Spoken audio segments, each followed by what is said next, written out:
Saudara-saudara,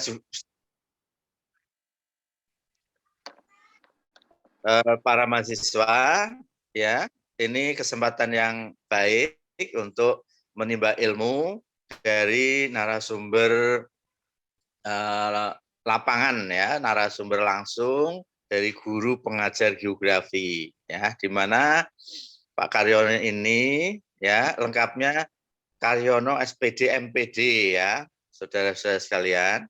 Ini adalah guru geografi SMA Negeri 12 Kota Semarang, ya.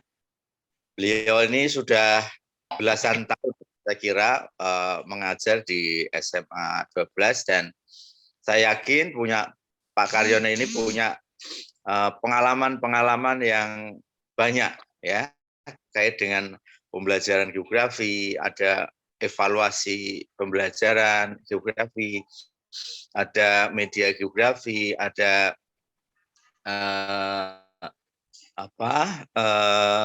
pengembangan sumber dan sebagainya, ya. Dan kali ini Pak Karyono kita harapkan untuk memberikan apa yang sesuai dengan mata kuliah kita, yaitu tentang evaluasi pembelajaran geografi. Ya. Jadi yang kita akan pelajari khususnya adalah penilaian autentik, ya, saya kira, ya, atau penilaian kelas, ya, yang akan disampaikan Pak Karyono.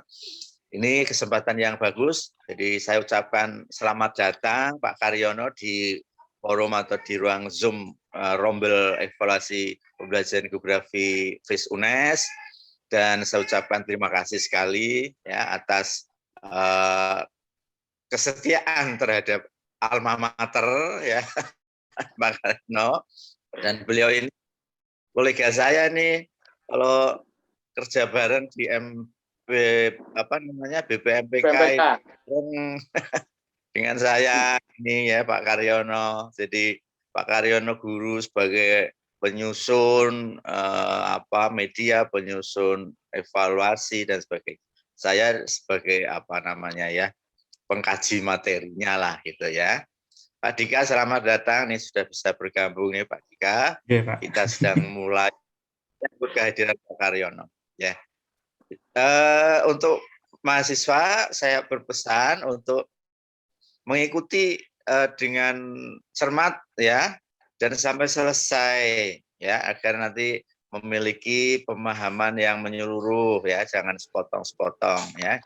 Bagaimana implementasi evaluasi berbasis kelas atau authentic assessment yang dilakukan oleh Pak Karyono di SMA Negeri 12. Sekali lagi saya ucapkan selamat datang, terima kasih Pak Karyono, Pak Dika, terima kasih sudah memfasilitasi, dan para mahasiswa yang saya hormati, saya banggakan, mohon untuk mengikuti dengan cermat, agar ilmu ini bermanfaat, ya, bagi saudara, baik sekarang maupun nanti ketika saudara-saudara menjadi guru, ya, guru geografi.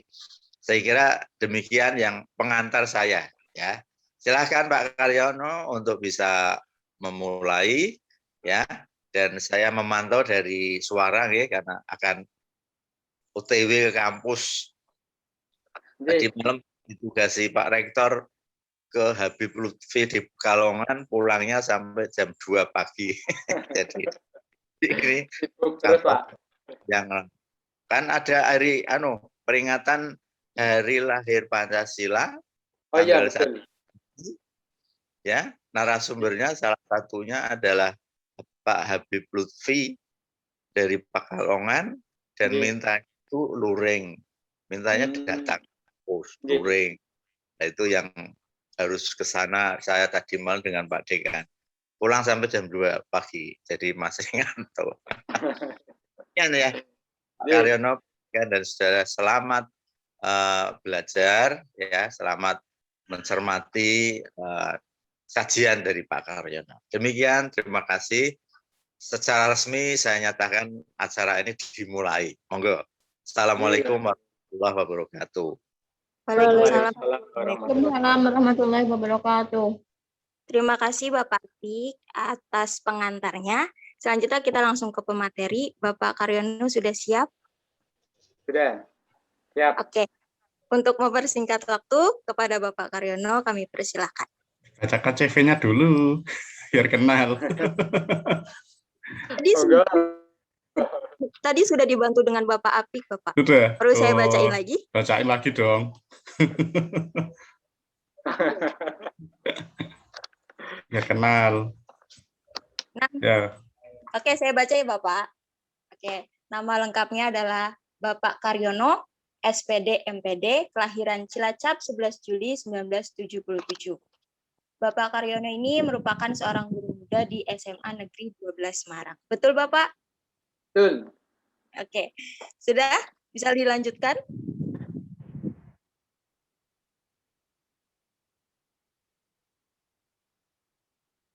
Oke, terima kasih sebelumnya yang terhormat Bapak Apik Budi selaku dosen dan Mas Pradika juga dosen geografi.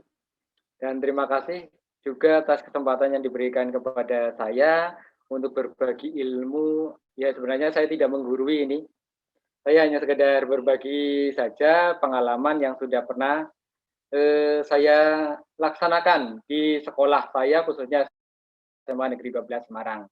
Selamat pagi, Assalamualaikum warahmatullahi wabarakatuh. Selamat bertemu untuk mahasiswa geografi evaluasi pembelajaran kali ini.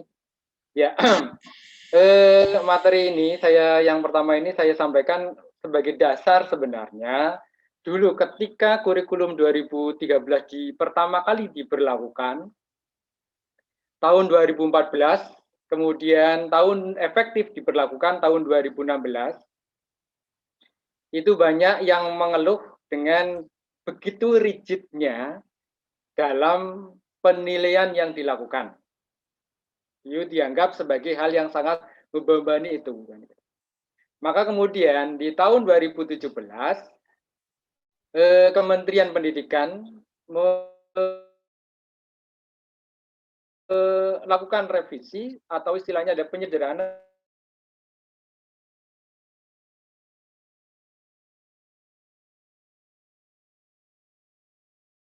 sebenarnya yang ditekankan di kurikulum yang direvisi 2013, yang 2016 kemudian direvisi tahun 2017, ditekankan di situ adalah yang pertama menumbuhkan rasa daya literat kepada siswa atau dikenal dengan gerakan literasi. Kemudian yang kedua yaitu PPK, meningkatkan penilaian pendidikan karakter. Karena itu yang sekarang ini yang menjadi tren adalah penilaian pendidikan karakter, sikap. Dan itu betul-betul menjadi apa istilahnya? Kunci utama di kurikulum 2013 yang saat ini dijalankan atau yang direvisi. Kemudian yang selanjutnya yaitu penguatan pembelajaran abad 21 atau abad 21 yang dikenal dengan 4C, ada critical, kemudian komunikasi, kolaborasi, dan seterusnya. Itu yang ditekankan di dalam kurikulum 2013 hasil revisi. Oke, next selanjutnya.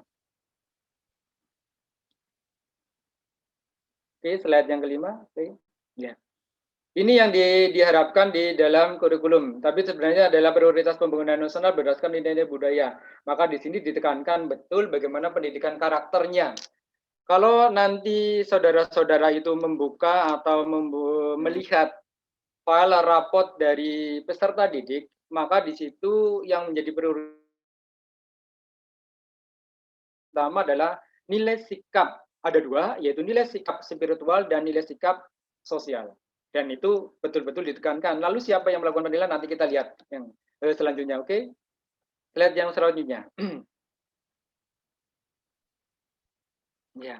Dasarnya adalah nawacita. Ini ada dasar-dasar saja, tidak usah. Nah, ini yang pendidikan karakter. Ada iman dan takwa, kemudian tanah air dan seterusnya. Nanti kalau misalkan ada dalam bentuk interaktif atau tanya jawab silakan, tidak masalah. Ya. Langsung saja nanti kalau misalnya ada pertanyaan tidak apa-apa kan gitu. Ya, pendidikan karakter yang diprioritaskan di sini itu apa? Yaitu di situ ada iman dan takwa, cinta tanah air, rasa ingin tahu, inisiatif, gigih, kemampuan beradaptasi, kepemimpinan, kemudian kesadaran sosial dan seterusnya. Banyak sekali nanti apa istilahnya pengimplementasian di dalam pembelajaran real. Lalu di sini ada istilah yang dinamakan dengan direct teaching and indirect teaching. Direct teaching itu apa? Memberikan penilaian yang sikap atau karakter yang secara langsung. Siapa yang memberikan penilaian secara langsung itu? Yaitu khususnya untuk guru pendidikan agama, kemudian guru pendidikan kewarganegaraan, kemudian guru BK. Ini yang melakukan direct teaching atau memberikan nilai. Selebihnya adalah indirect, termasuk saya guru geografi adalah memberikan penilaian sikap itu sifatnya adalah indirect, jadi secara tidak langsung, hanya sebagai suatu masukan kepada guru. Toh nanti secara vonis di dalam penilaian itu juga dilakukan oleh wali kelas. Jadi nanti vonis akhir penilaian sikap, baik sikap spiritual maupun sikap sosial adalah di wali kelas. Itu endingnya di situ. Dan itu karena itu adalah berkaitan dengan pendidikan karakter, memang betul-betul sangat rigid, sangat teliti dalam itu dan sangat berhati-hati. Karena apa? Satu nilai sikap, baik spiritual maupun sikap sosial, itu C berarti dia dianggap 1. Mungkin kalau kenaikan tidak bisa naik kelas. Kalau untuk kelulusan tidak bisa diluluskan atau tidak bisa lulus begitu. Atau kalau itu berkaitan dengan ujian sekolah maupun ujian nasional, maka yang bersangkutan tidak diizinkan untuk mengikuti ujian nasional. Oke, itu yang berkaitan dengan penekanan adaptasi atau perubahan kurikulum 2013 saat ini. Oke, selanjutnya.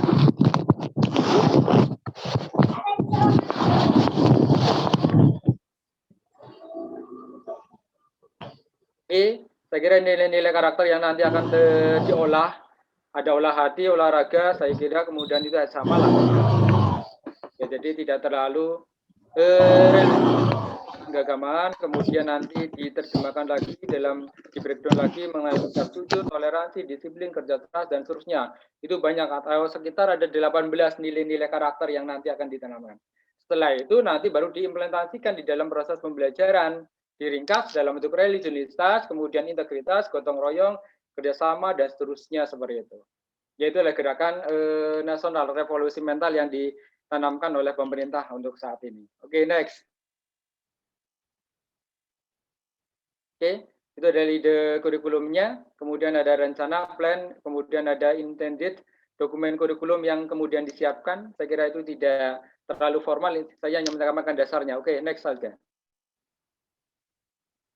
Oke, Pancasila yang menjadi kemudian tujuan pendidikan nasional yang tertuang juga di dalam undang-undang, kemudian Undang-Undang Dasar 1945, pengumuman karakter, kemudian literasi, daya literat. Oke, next. Ini hanya pengantar saja. Oke, itu sama dengan ide kurikulum adalah produk pertama. Oke, saya kira next. Nanti bisa di sendiri. Oke, tidak ada masalah. Pancasila sebagai dasar utamanya. Oke, next aja. Nanti Bang Sum ada. Ya, arti pendidikan. Saya kira nanti bisa dibahas sendiri lah yang seperti itu. Oke, ini dasar-dasarnya. Oke, terus ya, ini taksonomi saja. Kalau ini saya kira kalau misalkan panjenengan nanti membuka taksonomi banyak sekali yang disampaikan oleh Anderson, oleh Bloom dan Dens. Tapi yang sekarang banyak dipakai adalah taksonomi Anderson. Ini berkaitan dengan ada istilahnya C1, C2, C3, C4 dan seterusnya seperti itu.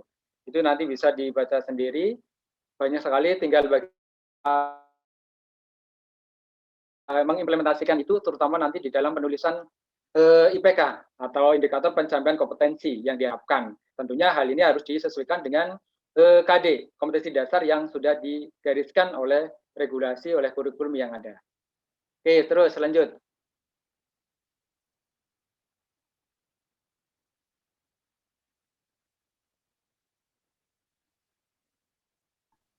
Ya, ini perbaikan yang slide nomor 22 saja, langsung ke perbaikan. Ya, oke. Ya, ini yang kemarin menjadi permasalahan. Yang lama seperti apa, kemudian yang baru seperti apa. Ya. Keselarasan antara KI, KD, dan silabus serta buku. Kemudian perbaikannya apa? Koherensi KD, KI, KD. Kalau KI nanti di semua mata pelajaran ada, cuma kalau untuk yang di luar mapel agama, kemudian di luar mapel PPKN sifatnya adalah indirect teaching, jadi pembelajaran yang tidak langsung memberikan penilaian secara tidak langsung. Kemudian yang selanjutnya ada kompleksitas pembelajaran dan penilaian sikap spiritual. Lalu disederhanakan, diperbaiki sikap spiritual, sikap sosial pada semua mata pelajaran, walaupun diklasifikasikan menjadi dua tadi. Ada indirect dan direct. Indirect untuk semua mapel, kalau direct adalah untuk mapel agama dan PPKN. Kemudian yang selanjutnya, penerapan proses berpikir 5M itu bukan sesuatu atau yang sistematik atau berurutan, tidak. Masih slide berikutnya. Slide yang tadi masih. Slide 22 tadi. Nah, ya yang ini dulu. 23. Ini adalah artinya apa? Bahwa anak SD pun boleh atau bisa melakukan berpikir secara tingkat tinggi. Kalau dulu kan tidak. Ketika kurikulum yang lama, 2013 yang lama, belum ada perbaikan, diharapkan bahwa mereka yang berpikir tingkat tinggi adalah untuk jenjang SMA ke atas. Tapi ternyata ada perbaikan, revisi, kemudian anak SD pun bisa jadi mereka bisa melakukan pemikiran yang tingkat tinggi, sehingga tidak ada batasan pemenggalan taksonomi proses berpikir baik untuk anak SD, SMP maupun anak SMA atau peserta didik begitu. Kemudian 5M bukan sesuatu yang harus atau sistemnya adalah sistematikanya. Artinya apa di situ? Bahwa urutan-urutan ada membaca, kemudian dan seterusnya begitu, itu bukan sesuatu menjadi model pembelajaran, tapi itu adalah salah satu runtutan yang bisa jadi mungkin membaca dulu atau mungkin ketika tatap muka mereka langsung pada pemikiran tingkat tinggi juga tidak masalah. Maka kemudian diperbaiki bahwa pembelajaran ruang kreatif kepada guru mengimplementasikan kurikulum. Artinya apa? Di situ guru diberi kebebasan untuk melakukan adaptasi pembelajaran yang betul-betul kreatif, kemudian menarik untuk para peserta didiknya. Begitu. Jadi tidak ada pembatasan 5M. 5M bukan sesuatu yang harus dilakukan, tapi di situ dimunculkan dalam proses pembelajaran yang katakanlah tidak harus sistematik. Next. Nah, ini seperti mengamati, menanya, mengumpulkan informasi, menalar, mengkomunikasikan. Itu dulu ketika kurikulum 2013 awal itu menjadi, tapi kemudian direvisi, itu bukan sesuatu keharusan yang apa istilahnya secara sistematis bisa diberikan. Tapi secara praktik di lapangan, di dalam proses pembelajaran di kelas, itu pasti akan dilaksanakan secara tidak harus tertulis seperti itu. Jadi nanti di dalam dokumen, dalam bentuk RPP, apakah itu harus tertulis? Tidak. Bagaimana kalau ditulis? Silakan. Jadi diperbolehkan. Ya, tidak ditulis tidak apa-apa, tapi diimplementasikan di dalam proses pembelajaran. Next.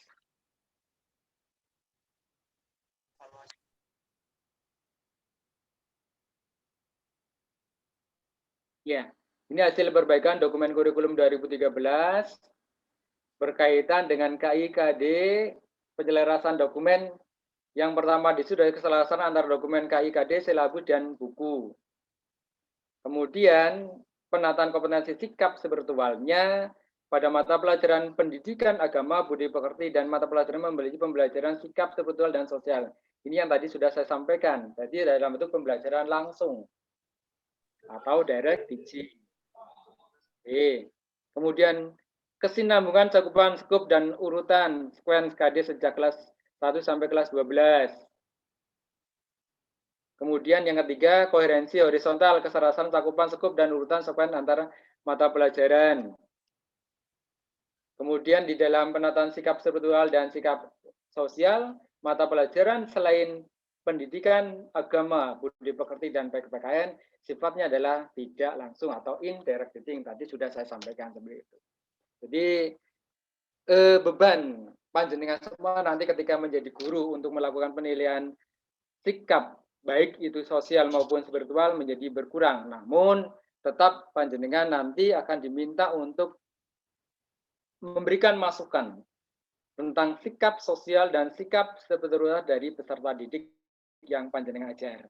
Bahkan yang bukan yang terlibat di dalam kurikulum pembelajaran di kelas pun, seperti mungkin tukang kebun atau karyawan, itu pun bisa menjadi salah satu sumber bagi penilaian sikap baik spiritual maupun sikap sosial. Tapi sifatnya hanya sebagai masukan, bukan sebagai memvonis bahwa si A atau peserta didik A nilainya adalah sekian, tidak. Nanti vonis akhir baik nilai sikap maupun sikap spiritual maupun sikap sosial ada di wali kelas. Tentunya didasarkan pada penilaian sikap yang diberikan oleh guru PKN, guru agama, dan budi pekerti maupun saran dari Bapak Ibu guru yang lain walaupun sifatnya adalah indirect teaching. Oke, next 20.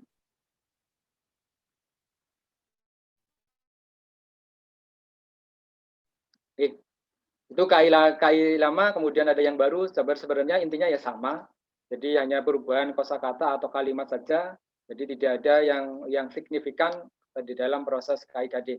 Cuma dulu kalau KI semuanya dimasukkan untuk semua mata pelajaran. Ya.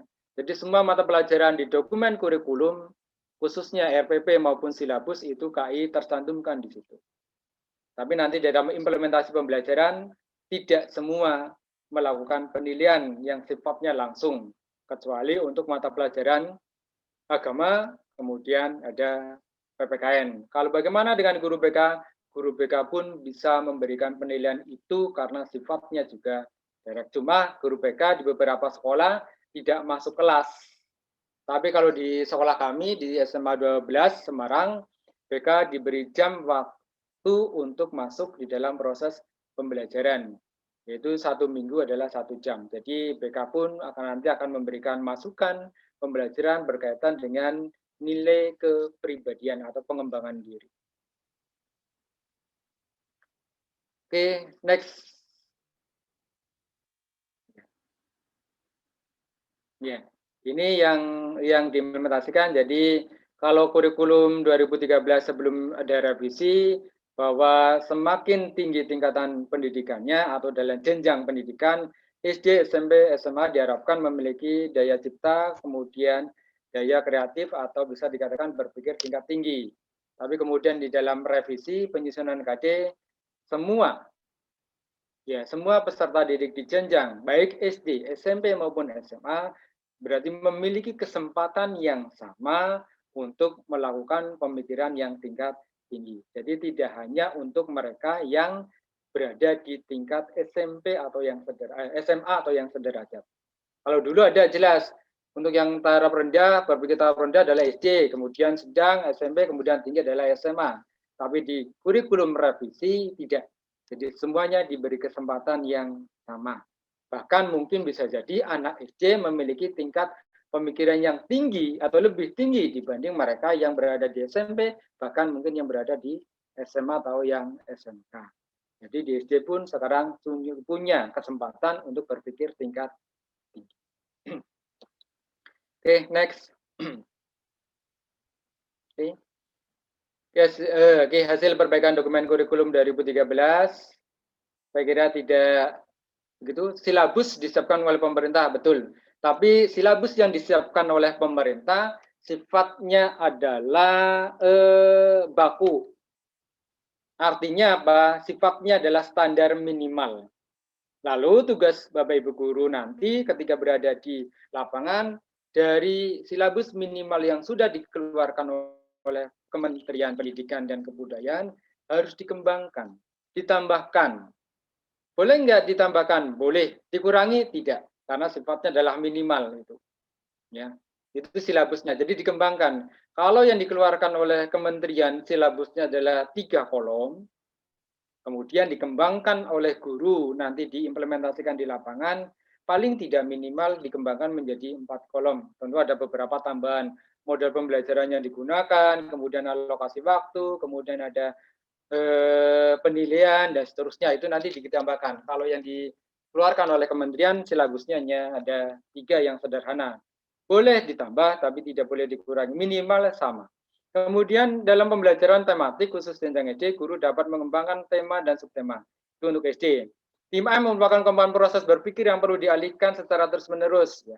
Jadi saya sampaikan, bagaimana di RPP? Boleh ditulis? Boleh. Boleh tidak ditulis? Boleh. Tapi diimplementasikan, ya itu harus diimplementasikan. Jadi dia harus tertulis. Kemudian yang selanjutnya 5M bukanlah prosedur, betul. Jadi artinya apa?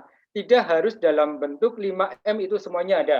Mungkin hanya satu, atau mungkin hanya dua, atau mungkin semuanya di dalam proses pembelajaran ada. Karena apa? Tidak semua materi bisa diberikan di dalam 5M itu tadi. Ya mungkin hanya satu, mungkin hanya dua, tapi yang baik adalah minimal dua lah di dalam proses 5M di dalam pembelajaran itu. Oke, next.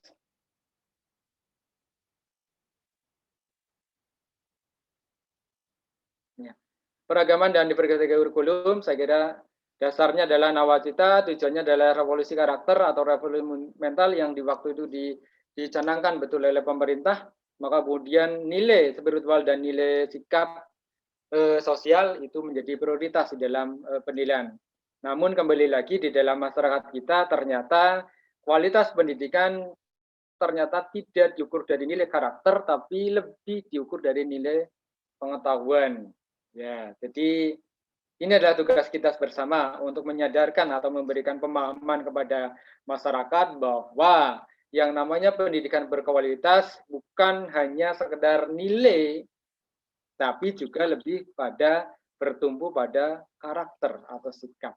Nilainya bagus, tapi karakternya tidak, ya ini yang kemudian menjadi evaluasi kita bersama. Kemudian memakai keragaman, format diversifikasi, khususnya seperti maritim, saya kira tidak ada masalah untuk geografi. Ya, pengembangan diversifikasi ada nasional, daerah, sekolah, ya. Nanti sesuaikan dengan sekolah masing-masing. Kalau nasional, maritim jelas, apalagi untuk panjenengan semua nanti calon guru geografi juga demikian. Kemudian ya kan, yang budaya lokal nanti ada kearifan lokal, geografi juga nanti diajarkan seperti itu, bagaimana mitigasi untuk kearifan lokal dan seterusnya. Silakan itu nanti kembangkan. Next. Nah, ini hanya penjabaran saja. Jadi tiga ranah ini akan menjadi apa istilahnya acuan bagi kita pembelajaran. Apakah hanya geografi? Saya kira tidak. Untuk mapel yang lain juga seperti itu. Karena itu diadaptasikan dengan kebutuhan nasional. Oke, nomor slide berikutnya. Next. Oke, model kontekstualisasi dan pengayaan. Ya. Pengayaan di situ pendidikan agama dan budi pekerti dan seterusnya. Pengayaan menggunakan KD yang terkait. Lalu sistemnya seperti mungkin panjenengan pernah mendengar istilah ada mata pelajaran peminatan dan lintas minat. Ya, lalu implementasinya seperti dulu. Sekolah diberi kewenangan. Apakah mau membuka mata pelajaran lintas minat? Silakan. Kalau tidak, mungkin berkaitan dengan kebutuhan sekolah, mungkin kemudian dilakukan dengan program pengayaan. Tapi regulasi pada saat itu, ketika sekolah tidak membuka mata pelajaran lintas minat, maka diharapkan dia membuka program pengayaan. Nah, program pengayaan diharapkan adalah menjalin kerjasama dengan perguruan tinggi. Mungkin ini yang apa istilahnya menjadi beban sekolah untuk apa istilahnya kerjasama dengan perguruan tinggi, karena nanti pengayaan ini dilakukan oleh pihak perguruan tinggi. Jadi banyak bisa dikatakan sedikit sekolah yang menyelenggarakan seperti ini. Lebih baik mereka sekolah atau satuan pendidikan mereka lebih apa istilahnya mengimplementasikan dalam bentuk mata pelajaran lintas minat. Tujuannya apa? Ya sekaligus adalah untuk memenuhi kebutuhan jam dari Bapak Ibu guru yang mungkin jamnya masih kurang, karena bagi Bapak Ibu guru yang sudah bersertifikat pendidik, minimal jam yang harus dilaksanakan adalah 24. Nah, kalau kurang kemudian dibuka mata pelajaran lintas. Oke, tuh. Next. Oke, integrasi diversifikasi dalam kurikulum. Ya, dalam bentuk tematik itu untuk SD, menjadikan pembelajaran kontekstual, jadi memberikan pengalaman yang kontekstual terhadap peserta didik. Kalau untuk geografi itu saya kira tidak bermasalah karena nanti geografi akan lebih bersifat apa istilahnya. Kalau yang saya lakukan adalah mengenalkan peserta didik dengan pembelajaran yang real, nyata di lapangan. Seperti misalkan kalau kita belajar tentang iklim, cuaca, kita kenalkan kepada peserta didik, kita bawa ke lapangan. Seperti apa cuaca, seperti apa iklim. Nah, seperti itu. Itu ada pembelajaran kontekstual. Lalu bagaimana di dalam proses penulisan di dalam silabus dan RPP, ya silakan itu nanti secara tertulis dimasukkan di dalam perangkat pembelajaran itu. Ya, pembelajaran khususnya untuk silabus dan RPP.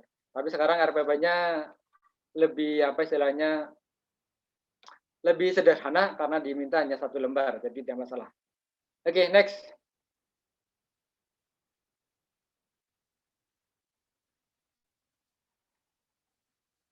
Oke, penumbuhan karakter yaitu tadi peran serta dari peserta didik, kemudian peran serta dari pendidik itu sendiri di dalam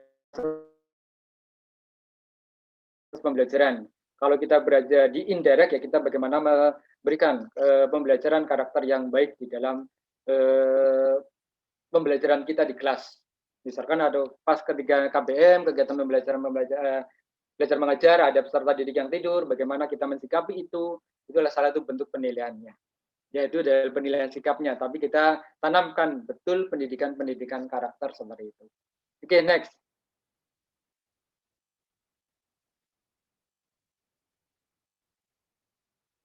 Penumbuhan nilai sikap bukan sekedar mata pelajaran. Oke, saya kira tidak masalah. Next saja, lanjut.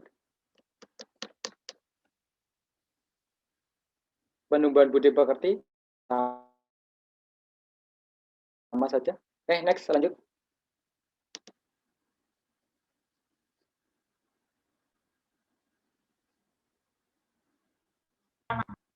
Oke.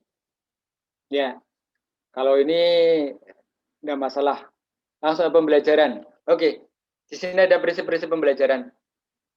Ya, skills, kemudian soft skill, kemudian pemberdayaan pembudayaan, keteladanan, kemauan, kemudian pembelajaran, rumah, sekolah, masyarakat, kemitraan, guru, siswa, kemudian optimalisasi TIK, kemudian penghargaan terhadap siswa. Oke, di sini kita di dalam pembelajaran kita harus memahami bahwa siswa memiliki kemampuan. Ya, jadi kemampuan siswa itu yang menjadi modal nanti dalam proses pembelajaran. Dari kemampuan hard skill maupun soft skill-nya ini, bagaimana kita berdayakan itu berdasarkan budaya dari siswa itu sendiri atau budaya sekolah itu sendiri. Kemudian di dalam proses pemberdayaan, bagaimana kita sebagai pendidik memberikan keteladanan, kemudian menumbuhkan kemauan, kemudian kita melakukan proses pembelajaran. Bagaimana atau berasal dari manakah itu pembelajaran itu? Bisa dari rumah, kemudian sekolah, kemudian di dalam masyarakat. Rumah jelas orang tua atau keluarga yang lain, sekolah ada guru, kemudian ada karyawan dan sebagainya, mereka juga memberikan pendidikan, keteladanan, kemudian ketika bagaimana masyarakat berperanan atau peserta didik masuk di dalam kehidupan bermasyarakat. Maka di situ dibutuhkan betul pembelajaran itu, khususnya kalau di sekolah kita punya peranan, bagaimana kalau di dalam masyarakat dan di rumah. Setelah itu, jalin kemitraan antara guru dengan siswa. Bagaimana kemitraan itu dengan guru dengan siswa? Ada hubungan timbal balik. Di dalam bagaimana, apakah harus selalu berada di proses belajar mengajar di kelas? Tidak. Di luar kelas pun bisa. Ya, di luar kelas pun bisa kemitraan belajar. Mungkin ada yang mau konsultasi berkaitan dengan pembelajaran di luar kelas, mungkin ketika dia berada di dalam kelas, mungkin rasa pekabu dan sebagainya, maka guru bisa melakukan pelayanan itu di dalam atau di luar pembelajaran. Itulah yang dinamakan dengan kemitraan antar guru dengan siswa. Kemudian ketika dalam proses pembelajaran diterapkan bagaimana kita mengoptimalisasi teknologi informasi dan komputer. Saya kira itu tidak masalah untuk sekolah-sekolah, khususnya sekolah-sekolah yang berada di kota lah katakanlah. Kalau mungkin berada di daerah-daerah terpencil ya mungkin masih terkendala. Tapi bagaimana dengan era yang sekarang ini kita bisa mengoptimalisasikan itu melalui pembelajaran kita di dalam kelas. Kemudian penghargaan terhadap siswa. Penghargaan terhadap siswa dalam bentuk apa? Yaitu tadi bisa dalam bentuk nilai, evaluasi, kemudian bisa dalam bentuk penghargaan yang sifatnya sosial, mungkin dalam bentuk pemberian beasiswa dan sebagainya, atau sertifikat penghargaan dan sebagainya.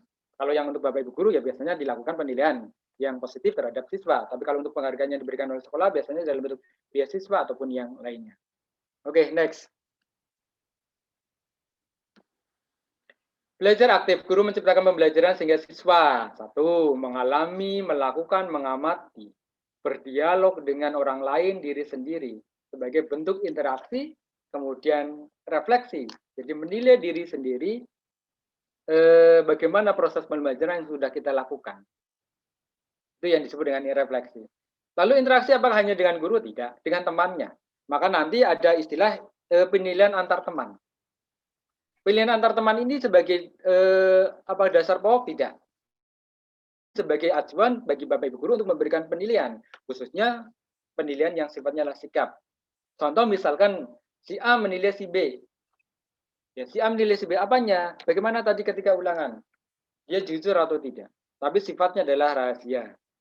Maka nanti perlu ada instrumentasi untuk penilaian yang sifatnya adalah penilaian sikap begitu. Apakah dilakukan oleh guru pada saat KBM? Tidak. Silakan di saat-saat tertentu, mungkin katakanlah minimal 1 semester 1 kali. Ya, minimal 1 semester 1 kali. Itu melakukan penilaian sikap antar teman. Jadi kita menggali informasi tentang sikap dari peserta didik dari temannya sendiri. Biasanya di situ ada kemunculan atau mungkin bisa juga bisa bersifat objektif atau juga bisa bersifat objektif. Ya, kita nanti bisa mensikapi itu sebagai suatu masukan bagi kita untuk memberikan masukan kepada Bapak Ibu guru yang mengajar secara langsung dalam proses pembentukan karakter. Oke, next. Ya, perubahan dari paradigma pembelajaran, dari pembelajaran diberitahu guru sebagai sumber utama, tekstual dan sebagainya, dirubah pembelajarannya. Bagaimana? Mencari tahu, bukan diberitahu lagi. Yang ini yang kadang-kadang menjadi kendala kita, siswa atau peserta didik diberi kesempatan untuk seperti itu agar tidak semuanya memiliki respon yang positif. Maka perlu kerja keras kita sebagai pendidik untuk menumbuhkan itu kepada peserta didik. Guru sebagai sumber utama sudah berubah, ya, bukan itu. Tapi sekarang sudah berbasis aneka sumber belajar, tidak hanya dari guru, tapi dari sumber-sumber belajar yang lain. Mungkin dari buku, dari web, internet, dan sebagainya. Ketika nanti peserta didik mencari informasi sumber belajar dari internet, maka guru harus bisa istilahnya mengendalikan. Bisa jadi informasi yang diberikan di internet itu tidak relevan atau bisa dikatakan bukan ahlinya yang memberikan itu. Maka guru harus memberikan pemahaman kepada peserta didik. Tidak semua sumber ilmu yang dari internet itu bisa diadopsi. Harus melalui seleksi. Siapa yang menyampaikan itu? Tekstual, berdasarkan teks saja tidak. Sekarang sudah masih yang namanya. Ya. Nah, masih yang ini. Ya. Jadi sudah pendekatan ilmiah. Artinya apa? Siswa sudah tidak terfokus pada teks-teks yang ada, tapi bisa mendapatkan pembelajaran itu langsung di lapangan, di alam, khususnya kalau geografi itu mudah, atau mungkin kalau di lab, atau mungkin yang lainnya. Atau masyarakat kalau berkaitan itu adalah pembelajaran ilmu sosial, social sciences seperti sosiologi atau maupun yang lain, kan gitu. Berbasis konten isi, tidak. Sekarang berbasis adalah kompetensi. Kompetensi siapa? Kompetensi siswa yang kemudian dikolaborasi dengan kompetensi dari peserta didik yang lain dan pendidik itu sendiri. Dulu bersifat parsial atau bisa dikatakan bagian-bagian, sekarang adalah terpadu holistik. Semuanya terintegrasi. Dulu bersifat jawaban tunggal, sekarang ada kebenaran jawaban multidimensi. Satu pertanyaan bisa jadi jawabannya lebih dari satu jawaban yang benar. Ya, jadi tidak hanya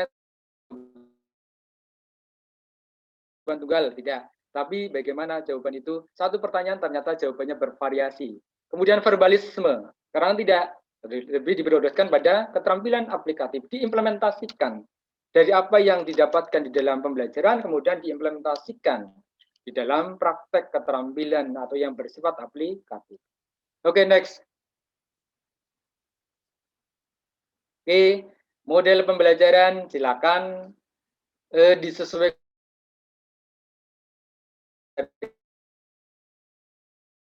yang ini project bahasa ini tidak. tapi disesuaikan betul.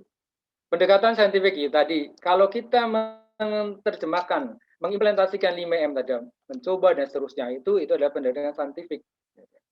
Kemudian nanti modelnya silakan digunakan berbagai macam. Banyak sekali, kalau di sini hanya 3, ada problem, project, dan discovery atau inquiry.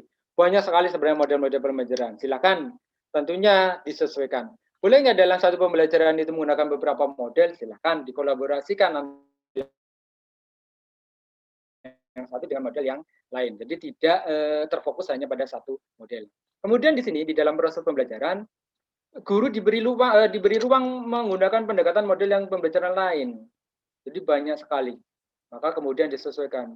Bukan berbasis ceramah atau bukan berbasis hafalan, itu konvensional, tapi itu tetap diperlukan. Ketika kita mau membuka atau mengadakan pembelajaran, tentunya kita harus istilahnya adalah memberikan pembukaan dengan ceramah dulu. Ya. Kemudian kalau nanti di dalam implementasinya, jangan terfokus pada yang sifatnya adalah hafalan. Berbagai aktivitas atau kreativitas, menginspirasi, menyenangkan, dan berprakarsa. Jadi diberi istilahnya aktivitas siswa di dalam proses pembelajaran. Tujuannya apa? Satu, yang pertama adalah bosan atau menghindari kebosanan begitu. Yang kedua adalah pembelajaran kreatif. Karena apa? Karena siswa memiliki karakter yang berbeda. Mungkin ada siswa yang cenderung bisa menerima dengan baik ketika hanya dengan mendengarkan ceramah, tapi ada juga yang mungkin hanya bisa mendengarkan dalam bentuk yang lainnya, dalam bentuk kerja dan sebagainya seperti berkarya. Maka diberi kesempatan ke ruang ke sana. Ya, diberi kebebasan ke ruang ke sana. Kalau geografi tidak ada masalah lah, pasti nanti panjenengan akan lebih enjoy ketika kita melakukan pembelajaran geografi dengan kreativitas di lapangan. Ya, membawa alat-alat praktikum di lapangan dan sebagainya. Tentunya disesuaikan dengan ketersediaan sarana dan prasarana dari sekolah masing-masing. Oke, next. Ya.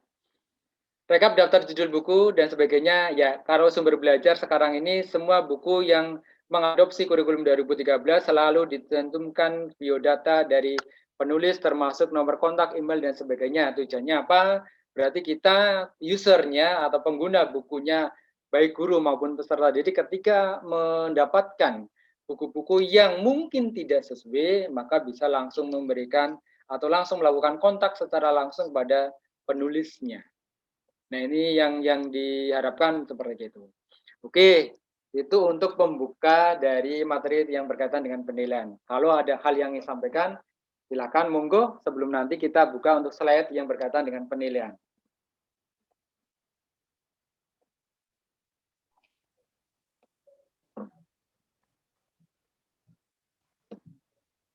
Ya, moderator dipersilahkan. Ya, monggo kalau tadi berkaitan ini dasar nanti kenapa harus melakukan penilaian seperti itu. Karena biar bagaimanapun ketika kita bicara atau berkaitan dengan penilaian, kita tidak boleh lepas dari dasar kenapa kok kemudian penilaiannya harus seperti ini, dan sebagainya. Tadi Pak Habib juga menyampaikan penilaian otentik. Penilaian yang otentik ini seperti apa? Atau penilaian kelas itu seperti apa? Begitu. Nanti kita pada slide yang berikutnya berkaitan dengan penilaian, nanti kan kita singgung sedikit berkaitan dengan itu.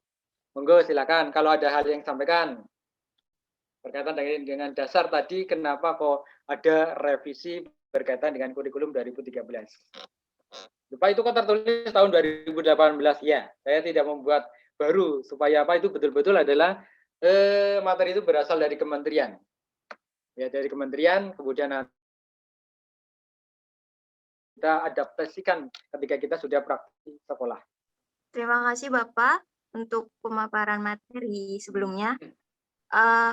Untuk teman-teman yang punya pertanyaan, bisa langsung dinyalain aja mic-nya.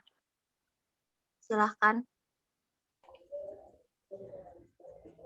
Yo, silakan bagi yang ingin tanya, nggak usah takut-takut. Silakan santai saja. Nggak bakal dapat nilai C. Ada hal yang banyak yang bisa ditanyakan kaitannya dengan Khairina izin bertanya. Oh ya, silakan. Oke.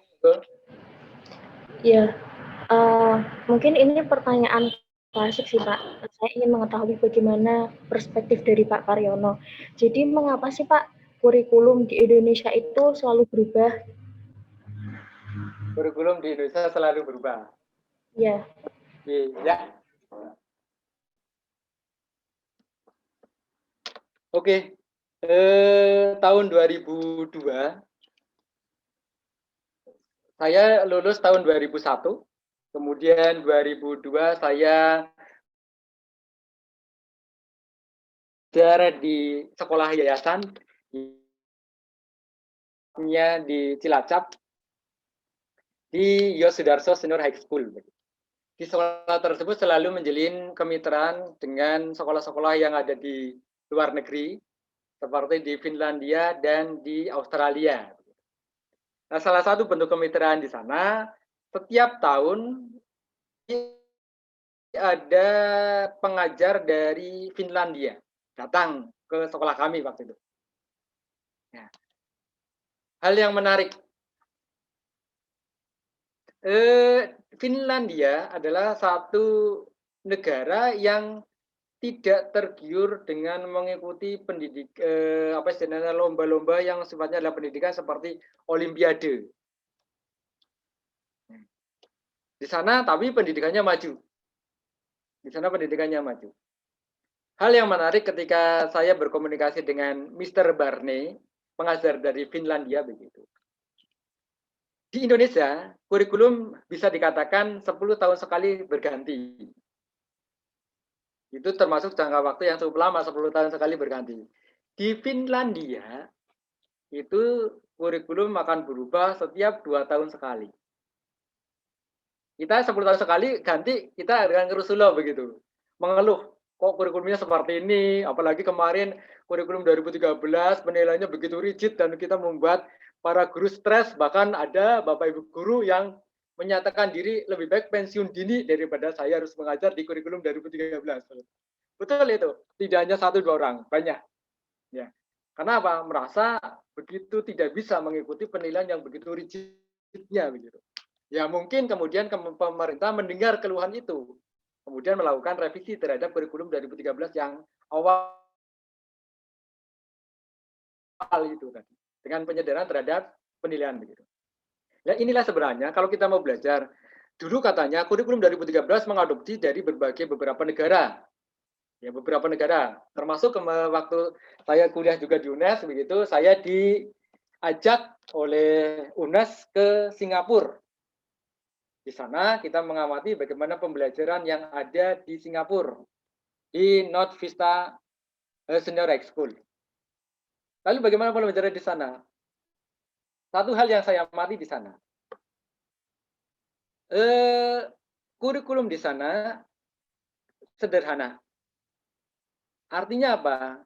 Ketika siswa atau peserta didik sudah masuk ke jenjang pendidikan sekolah menengah pertama atau SMP, mereka istilahnya ditanya, nanti ingin jadi apa? Oh, saya ingin jadi koki, juru masak. Maka di sekolah itu sudah disiapkan betul keinginan anak itu. Dalam itu apa? Ada fasilitas dapur dan sebagainya. Itu yang. Maka sebenarnya ketika kurikulum di Indonesia itu berubah 10 tahun sekali, kita sudah mengeluh, maka kita bisa bercermin dari negara-negara yang sudah maju. Mereka 2 tahun, 3 tahun, itu mereka sudah. Bahkan kalau saya amati di Singapura, ya di Malaysia, dulu teman kuliah saya yang juga berarti termasuk kakak kelas kalian, kakak kelas panjenengan semua, itu tahun 2021 itu ada mahasiswa Malaysia. Ya, banyak sekali mahasiswa Malaysia satu angkatan.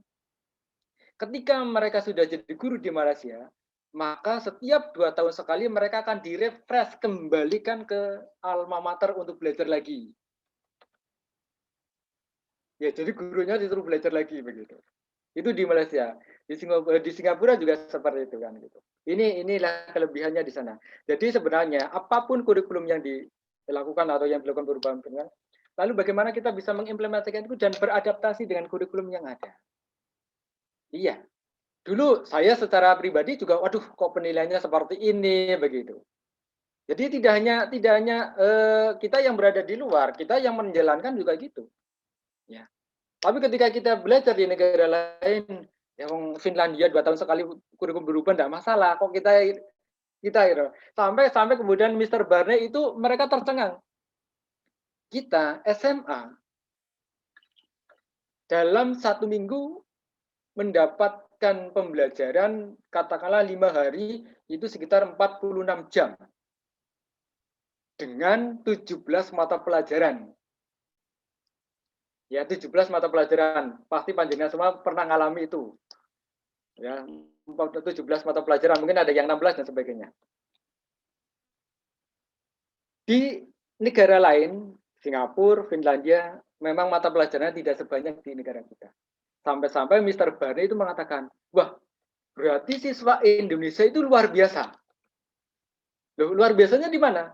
Satu, jumlah belajar mereka banyak, jamnya. Yang kedua, mata pelajaran yang dipelajari juga banyak. Artinya apa? Dari segi pengetahuan, menurut analis orang Finlandia atau orang luar itu seharusnya siswa Indonesia adalah pintar-pintar. Gitu.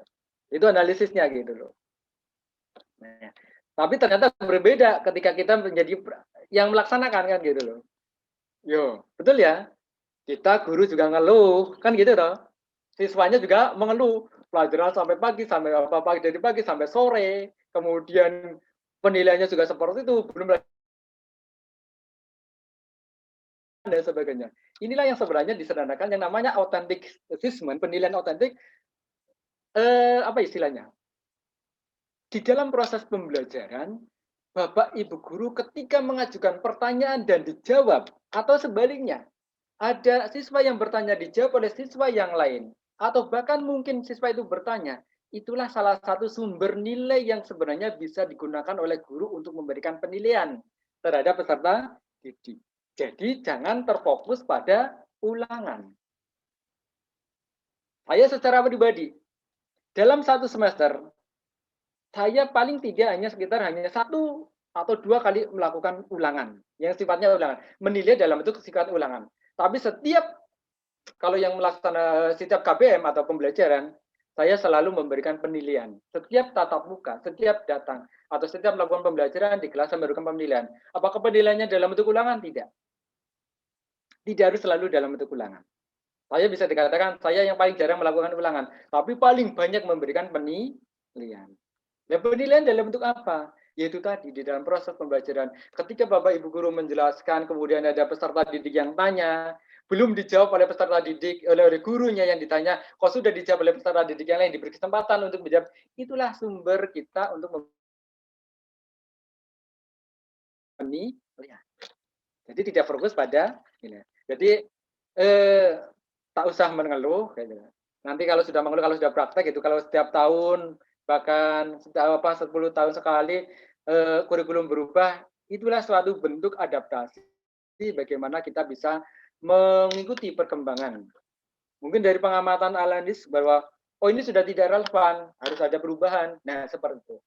Itu yang juga tidak hanya untuk kurikulum yang sifatnya nasional atau kurikulum yang sifatnya umum, saudara. Untuk mapel geografi itu pun setiap saat akan mengalami perubahan. Kemarin ada pandemi, semua materi begitu banyak. Ada kelas 10 7 KD, kelas 11 ada 7 KD, kelas 12 ada 4 KD. Diberikan semua. Bahkan ada materi atau KD yang sama di kelas 10 diberikan, kemudian muncul lagi di kelas 12. Tapi begitu pandemi ada, kemudian pemerintah melakukan penyederhanaan kurikulum, khususnya untuk mapel geografi, mapel yang lain juga seperti itu.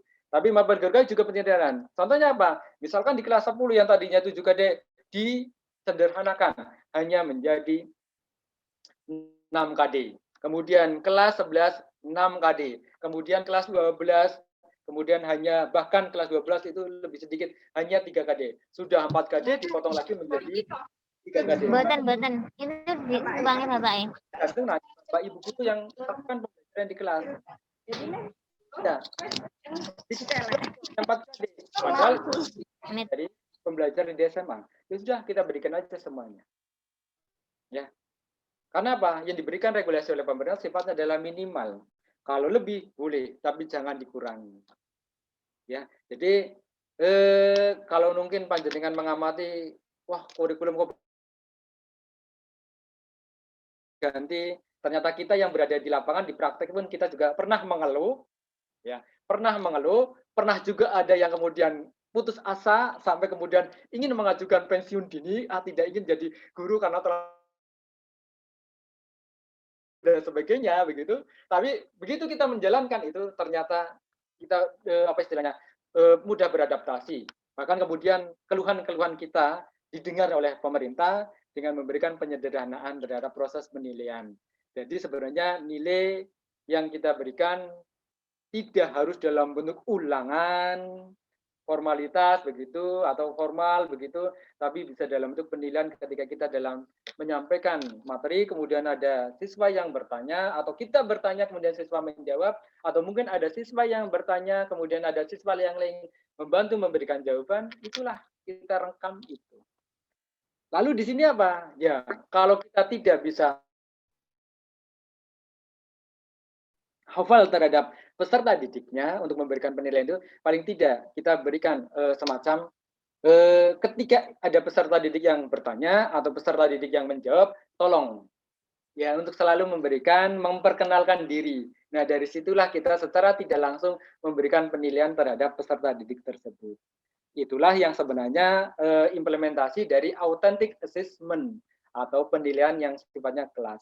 Jadi sifatnya penilaian. Setiap kali pembelajaran usahakanlah ada penilaian seperti itu.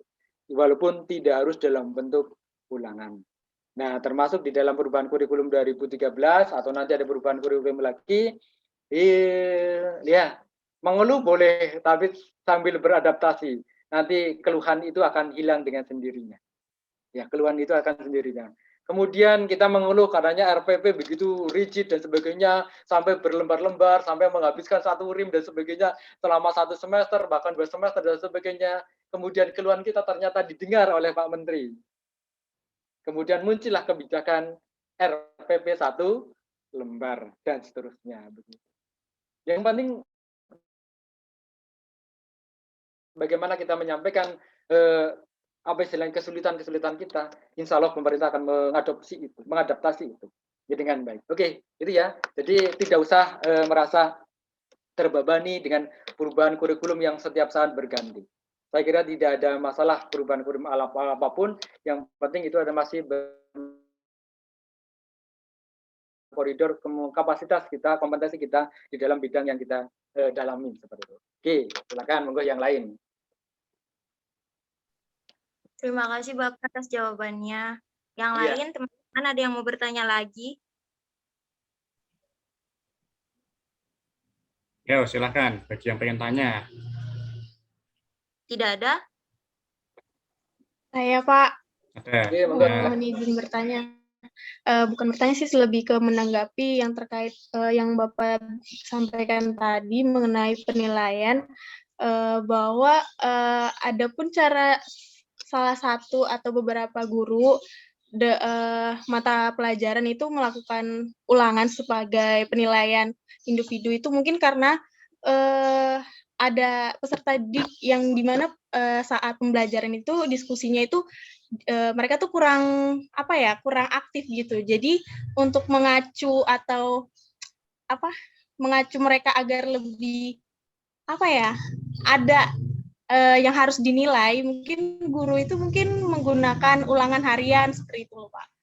Itu bagaimana ya Pak menurut Bapak, tanggapan Bapak saja? Terima kasih.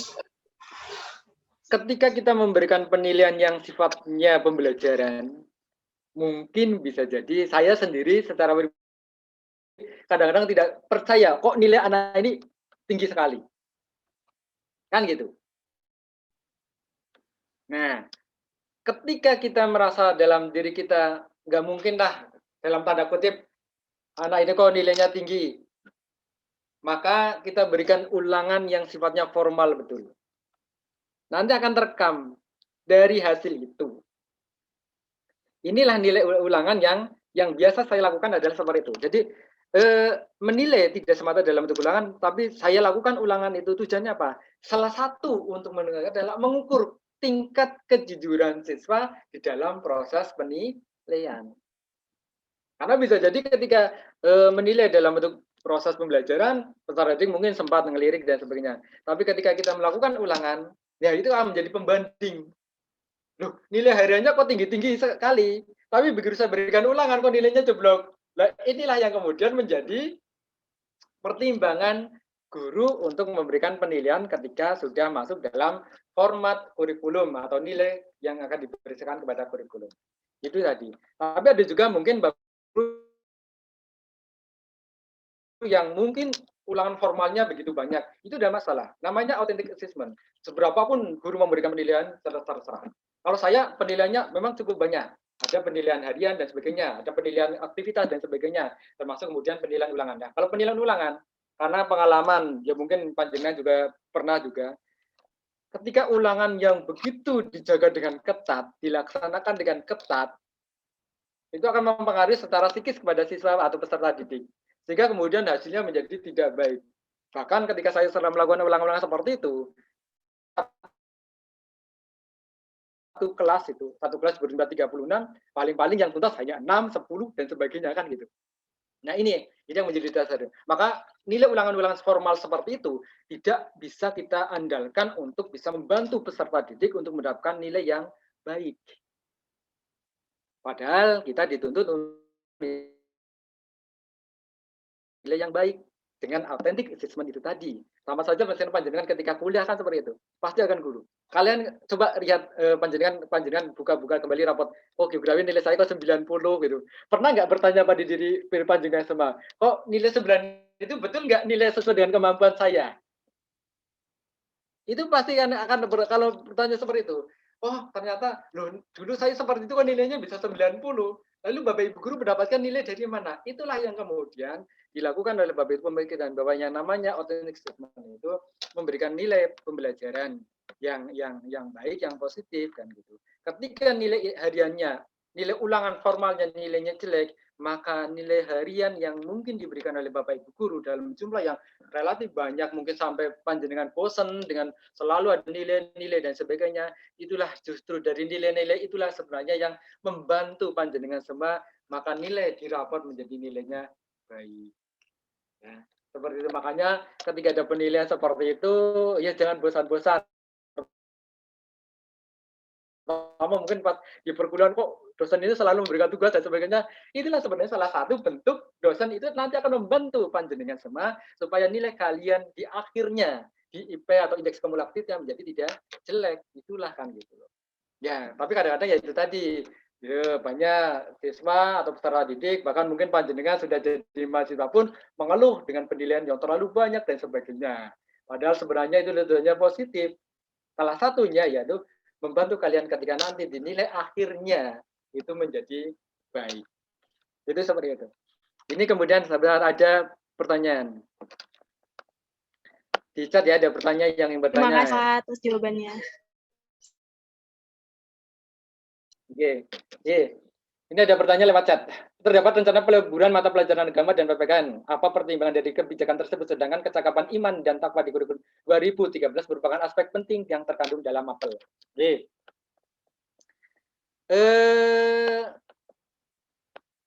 Itu kan baru wacana. Ya, itu kan baru wacana. Ada penggabungan mata pelajaran. Saya tidak yakin bahwa itu nanti akan betul-betul diimplementasikan. Ya, soal nanti dulu ada wacana nanti mata pelajaran geografi akan menjadi 2. Mata pelajaran geografi khusus untuk peminatan IPS dan mata pelajaran geografi Indonesia untuk semua peminatan, baik MIPA, IPS maupun bahasa. Ya, tapi sekarang ternyata belum diimplementasikan atau belum terwujud seperti itu. Ya, saya secara pribadi tidak sependapat dan saya yakin itu tidak akan terjadi. Bahkan mungkin banyak usulan para ahli atau para analis dengan kondisi bangsa saat ini justru nanti PPKN akan dikembalikan ke roh semula yang dulu waktu saya sekolah itu namanya PMP, Pendidikan Moral Pancasila. Itu sudah banyak ahli. Nah, itu yang justru malah lebih mengena kepada pembentukan karakter atau pemberian kepribadian dari peserta didik. Karena dulu betul-betul ditanamkan itu. Ya. Tapi setelah berubah menjadi PPKN, walaupun di situ ada istilah pendidikan Pancasila dan kewarganegaraan, kok sepertinya pengimplementasian di dalam karakter siswa ternyata tidak muncul di situ. Kemudian ada wacana penggabungan pendidikan agama dan PPKN itu hanya wacana saja, dan saya yakin biasanya itu tidak akan diimplementasikan karena nanti akan berdampak cukup luas ketika dua mata pelajaran itu digabung di dalam atau di sekolah gitu. Otomatis nanti akan mengurangi jam guru mata pelajaran mungkin PPKN, mungkin agama dan sebagainya. Atau mungkin mereka yang pondasinya adalah guru PPKN ketika diminta untuk menyampaikan materi tentang agama pasti akan mengalami kesulitan. Jadi itu akan sangat sulit sekali untuk diimplementasikan. Kalau itu hanya sekedar wacana, saya kira itu akan sulit untuk dilaksanakan. Dan saya secara pribadi nggak sependapat kalau itu nanti dilebur. Kasihan nanti guru agama yang mengajar PPKN atau sebaliknya yang aslinya guru PPKN diminta untuk mengajar agama. Karena itu sudah di luar kompetensinya seperti itu. Oke. Bagaimana cara menciptakan proses pembelajaran yang aktif dan kreatif pada pembelajaran berbasis keterampilan seperti pemetaan, PC, dan SIG kepada siswa yang berada di daerah 3T agar tetap pembelajaran dapat bersatu. Oke, tidak hanya di daerah 3T lah. Di sekolah yang modern seperti di Semarang saja, saya sendiri, saya lebih suka mengajak anak untuk di lapangan secara konvensional. Contoh misalkan pemetaan. Ya saya minta anak untuk membawa meteran, membawa alat ukur yang lain. Kita lakukan pemetaan di lapangan. Ya. Bukan berarti kita tidak mengenalkan teknologi tentang pemetaan, kita kenalkan. Tapi kenapa tidak dilaksanakan, Pak? Ingat, sekolah-sekolah di SMA di Indonesia secara umum kita sangat terkendala dengan peralatan. Ya. Coba kalian mungkin bisa belajar di sekolah-sekolah di tempat panjenengan. Ada nggak SMA yang memiliki laboratorium IPS khususnya geografi? Akan sulit untuk ditemukan. Akan sulit. Gitu. Iya, sama. Di kota-kota besar seperti kota Semarang juga tidak semua sekolah. Di SMA 12 Semarang kita tidak punya laboratorium geografi atau tidak punya laboratorium IPS.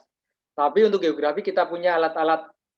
Ya, kita punya alat-alat, ada soil tester, ada ya macam-macam, ada ombrometer, penakar hujan dan sebagainya. Jadi itu kita implementasikan. Ketika melakukan pemetaan, saya minta peserta didik untuk membawa alat sendiri, membawa meteran, membawa kompas. Kalau kompas ya selain membawa sendiri, kita juga menggunakan kompas yang disediakan oleh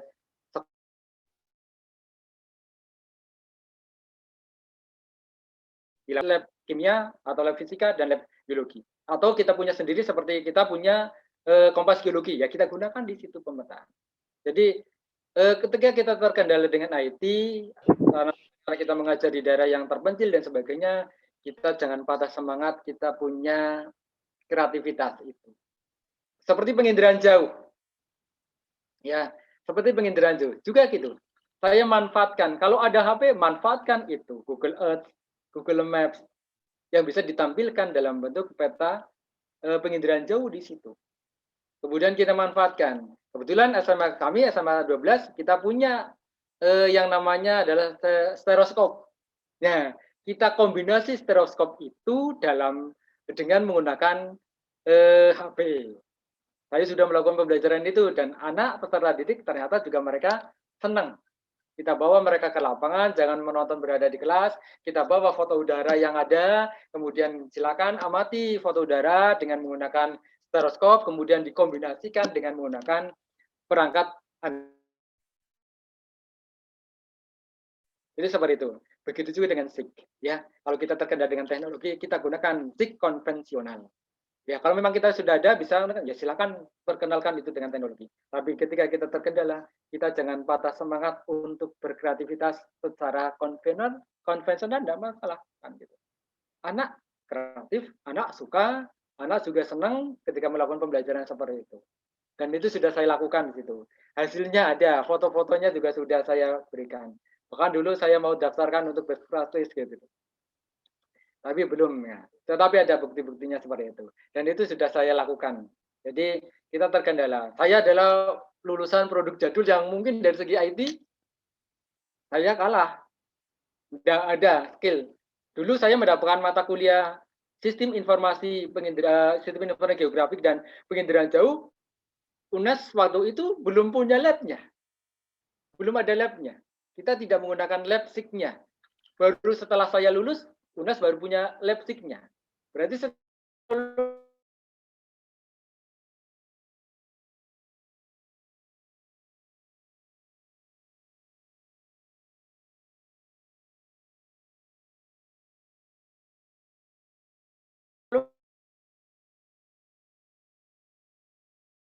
oke, kita tertinggal.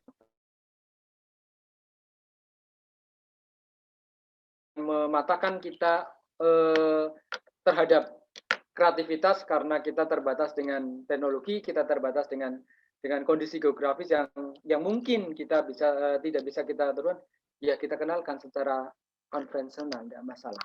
Gitu. Karena di abad 21 apakah harus berkaitan dengan teknologi? Tidak. Di situ yang menentukan adalah kreativitas, yang menumbuhkan semangat belajar atau belajar yang menunjukkan sifat yang senang begitu. Alhamdulillah saya sudah melakukan itu dan anak terkendala terkesan dengan pembelajaran seperti itu walaupun kita menggunakan teknologi yang sederhana. Karena saya yakin sekolah-sekolah khususnya SMA di Indonesia berkaitan dengan alat praktikum khususnya untuk geografi itu masih banyak kendala yang Oke, itu ya. Jadi kreatif tidak berarti kemudian terpatahkan dengan tidak ada teknologi. Kreatif bisa ditumbuhkan dengan teknologi konvensional. Saya pernah membimbing mahasiswa PPL, PBG yang dulu pernah mengajar di desa daerah yang tertinggal. Ternyata ketika praktek di sekolah kami, beliau-beliau ini mampu mengimplementasikan pembelajaran yang kreatif dengan menggunakan teknologi-teknologi yang sederhana. Saya yakin panjenengan semua nanti akan mampu melakukan itu. Itu silakan, mungkin ada yang lain. Terima kasih Bapak. Untuk pertanyaannya ditahan dulu ya teman-teman. Silakan Bapak dilanjutkan untuk materi selanjutnya karena waktu kita semakin sedikit. Oke, siap. Ini berakhir sampai jam berapa? 10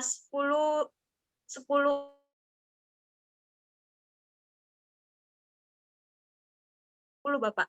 10 Bapak. Oke, bisa slide yang berkaitan dengan penilaian.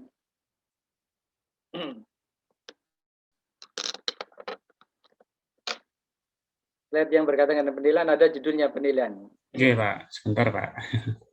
Oke. Penilaian. Yang nomor 4 ya, Pak? Ya, boleh. Panduan nomor penilaian. Ya. Ini sebenarnya kan 2 kali pertemuan dengan Pak Karyono, jadi untuk minggu depan bisa lebih detail lagi tidak apa-apa. Gitu. Nah, ini dasar-dasarnya dulu nggak apa-apa. Dasar-dasarnya dulu.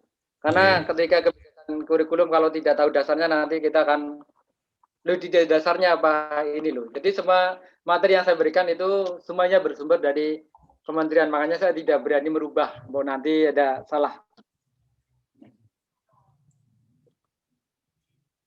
Oke, tadi yang berkaitan dengan prinsip-prinsip penilaian autentik sudah saya berikan, sudah kita singgung sedikit. Prinsipnya begini, nanti panjenengan berada di kelas, jangan terfokus bahwa yang namanya penilaian harus secara formal dalam bentuk ulangan, tidak. Ya, itu jadi jangan terfokus itu. Belum berarti tidak ulangan tidak masalah. Tidak ulangan juga tidak masalah. Tapi biasanya tergantung regulasi dari sekolah itu sendiri. Kenapa? Biasanya sekolah minta laporan hasil ulangan. Maka kemudian mau, tidak mau, suka atau tidak suka, walaupun autentik teman-teman tetap ada satu data atau lebih untuk berkaitan dengan ulangan yang sifatnya adalah formal begitu. Oke, prinsip-prinsip penilaian yang panjenengan mungkin harus dipahami, saya kira juga sudah paham sih kan gitu. Sahih, objektif, sahih itu apa nanti bisa dilihat. Objektif, adil, terbuka, menyeluruh dan berkesinambungan, sistematis, kemudian keracuan beracuan kriteria dan akuntabel. Sahih itu apa? Ya sesuai dengan yang diukur. Kemampuan yang diukur apa? IPK-nya apa? IPK-nya menganalisis proses penginderaan jauh. Ya itu yang harus dinilai. Ya, IPK-nya menganalisis proses penginderaan jauh. Katakanlah demikian contoh kan. Kok panjenengan menilai komponen-komponen penginderaan jauh, berarti kan tidak sesuai. Loh Pak, saya ingin menilainya itu. Ya berarti rumuskan IPK yang mengarah ke sana. Ya, jadi IPK-nya sudah ditetapkan, sudah. Ya itu yang harus dilakukan, berikan penilaian. Ya, tapi kalau ingin memberikan, berarti IPK-nya juga ditambah. Objektif, didasarkan prosedur dan kriteria yang jelas, tidak dipengaruhi oleh subjektivitas penilai. Artinya apa? Prosedurnya seperti apa? Misalkan kalau panjenengan harus membuat perangkat penilaian dalam bentuk soal IC atau pilihan ganda, jelas. Kemudian kriteria untuk memberikan penilaiannya juga jelas. Kalau benar berarti nilainya sekian, salah sekian. Untuk penilaian urean minimal harus mencakup ini juga jelas. Ya, jangan kemudian nanti dilihat yang jawabannya panjang betul, nilainya tinggi. Ya, kan seperti itu. Ada. Ya, apalagi sekarang di seperti ini kan gitu. Ya, kemudian yang selanjutnya adil. Adil ini adalah menguntungkan atau tidak menguntungkan atau tidak merugikan siswa. Dan tidak didasarkan pada latar belakang tertentu. Wah, ini sealir dengan saya, nilainya tinggi, jangan seperti itu. Nanti jadi masalah. Terpadu. Ya, komponen yang terpisahkan dari kegiatan pembelajaran. Jadi penilaian itu betul-betul adalah penilaian yang beruntut. Dari belajar yang diberikan, kemudian yang dinilai. Yang diberikan ini kok yang dinilai beda, yaitu yang tidak terpadu begitu. Terbuka, sampaikan hasilnya. Ya. Sampaikan hasilnya. Pak, kok ini salah? Sampaikan, kenapa salah? Ya. Pak, kok ini nilainya seperti ini, padahal yang ini seperti ini. Berikan kriterianya. Itu terbuka. Menyeluruh dan berkesinambungan, berarti penilaian mencakup semua aspek. Ya, semua aspeknya. Ya. Aspeknya apa saja? Baik mungkin pengetahuan, kemudian ada keterampilan. Itu sih. Kalau untuk materi yang indirect teaching atau penilaian langsung seperti agama, ya langsung penilaian sikap juga diberikan. Kemudian sistematis. Artinya apa? Sesuai dengan langkah-langkah yang baku. Ya, langkah-langkah yang baku seperti apa? Susunan kartu soal, kisi-kisi dan seterusnya itu harus ada. Ya, nanti dalam implementasi bisa dilakukan. Jadi harus sistematis. Jadi merumuskan dulu IPK-nya, kemudian merumuskan dulu kisi-kisinya, setelah kisi-kisi kemudian di breakdown ke dalam kartu soal, setelah di breakdown dalam kartu soal kemudian diimplementasikan dalam bentuk naskah soal. Tapi baiknya sebelum dimasuk dalam naskah soal seharusnya alat penilaian itu diuji cobakan terlebih dahulu. Valid atau tidak. Ya, kalau valid berarti itu menjadi alat penilaian berlanjut. Tapi kalau tidak berarti minta diganti. Nanti ada yang dinamakan dengan analisis butir soal yang berkaitan dengan penilaian. Nanti di akhir penilaian juga ada analisis penilaian. Oke. Kemudian yang selanjutnya adalah beracuan kriteria. Jadi diberikan kriteria penilaian yang jelas. Ya. Misalkan nilai maksimumnya berapa? Nilai maksimum yang kalian dapatkan adalah 100. Dari soal berapa? Oh, dari soal 50. Berarti satu soal berapa? Oh, satu soal mungkin nilainya 2. Atau mungkin bisa jadi soal yang satu dengan soal yang lain nilainya berbeda. Silakan diberikan kriteria yang jelas. Kemudian akuntabel, penilaian dapat dipertanggungjawabkan. Artinya apa? Kalau nanti suatu saat ada peserta didik yang protes, maka panjenengan nanti bisa menunjukkan bukti-bukti bahwa nilai itu sudah didasarkan pada prosedur yang benar. Ya, jangan sampai, Pak, kok nilai saya segini? Ya itu memang kemampuan kamu segitu. Jangan. tapi diberikan buktinya. Ini loh letak kesalahan kamu di sini, kekurangan kamu di sini, maka ya layaknya nilainya adalah seperti ini. Itu seperti itu. Oke, next. Oke, penilaian oleh peserta didik semua aspek sikap, pengetahuan, dan keterampilan. Sikap untuk kita, guru geografi adalah indirect teaching. Hanya sekedar memberikan masukan kepada guru yang lain atau guru PPKN, guru agama, dan wali kelas. Nanti wali kelas yang akan memfinalisasi atau memvonis si A atau peserta didik A, B, C mendapatkan nilai sikap yang berapa. Tapi untuk berkaitan dengan ujian atau kelulusan, kenaikan sikap baik spiritual maupun sosial minimal B. Tidak boleh kurang dari B. C itu berarti tidak boleh naik kelas, tidak boleh lulus, tidak boleh mengikuti ujian. Kemudian aspek pengetahuan. Aspek pengetahuan dan aspek keterampilan. Aspek pengetahuan adalah satu ranah penilaian yang secara apa istilahnya kompetensi akan dijadikan dasar untuk menentukan naik tidak atau lulus tidak. Maka kemudian ada istilah yang namanya adalah KKM, kriteria ketentuan minimal. Nah, minimalnya berapa? Dalam pandangan diharapkan tidak menentukan KKM yang terlalu tinggi. Kalau terlalu tinggi nanti kasihan peserta didiknya. Tapi kalau memang intake siswa atau input siswanya bagus, memang bisa dipertanggungjawabkan, mau menentukan KKM yang tinggi, ya tidak masalah, silakan. Oh, nilai KKM-nya adalah 90.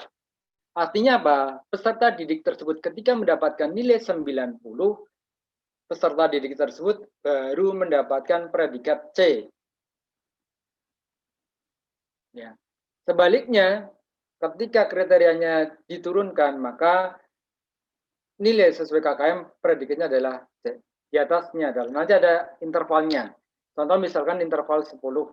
Misalkan jika KKM-nya adalah 70, berarti nanti 70 sampai 79 dia akan mendapatkan nilai predikat C. 80 sampai 89 B, 90 ke atas adalah C. Nanti ada interval, ada ketentuannya sendiri. Oke, menggunakan berbagai instrumen penilaian berupa tes, pengamatan, yaitu tadi. Di dalam proses pembelajaran tadi, gunakan instrumen itu. Apakah ada instrumen penilaian berkaitan dengan nilai sikap? Ada. Instrumen penilaian nilai keterampilan juga ada. Kemudian instrumen penilaian dalam bentuk penilaian pengetahuan ada. Silakan dikondisikan dengan regulasi atau kebijakan dari sekolah masing-masing. Karena biasanya nanti sekolah punya format tersendiri untuk melakukan instrumen penilaian itu. Ya. Oke, next.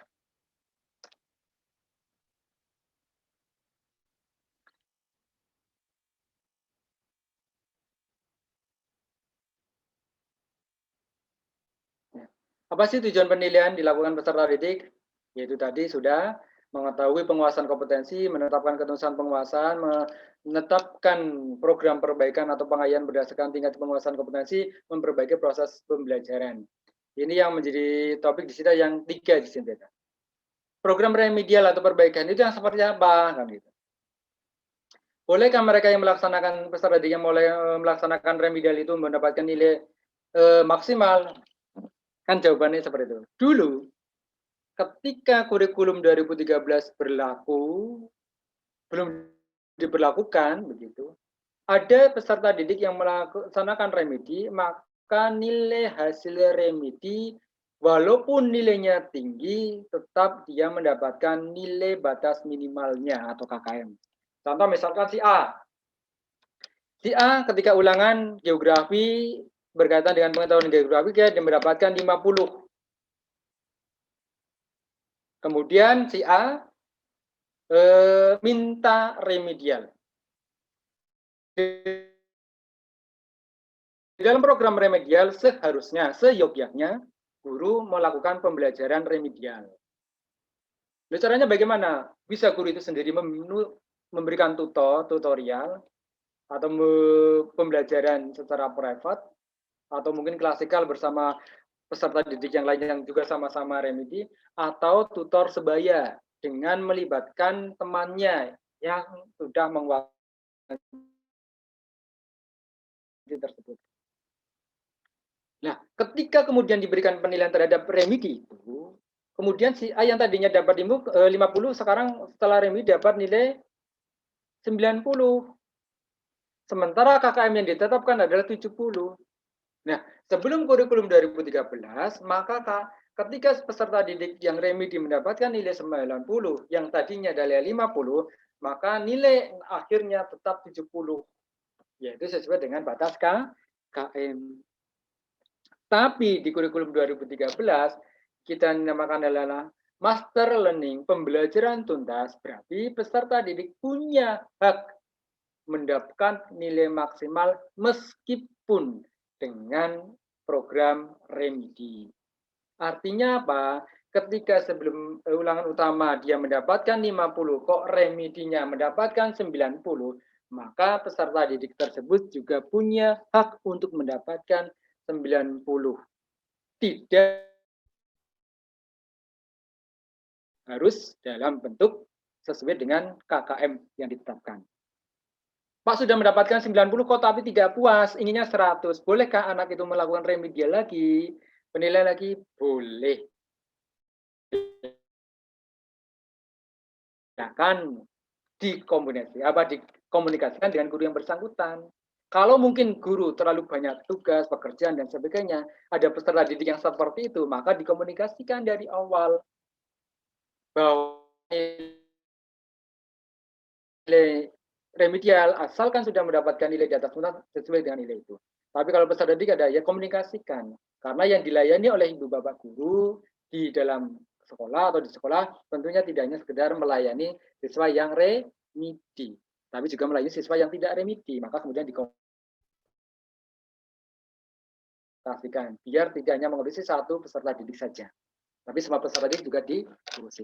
Lalu bagaimana mereka yang melakukan pengayaan, Pak?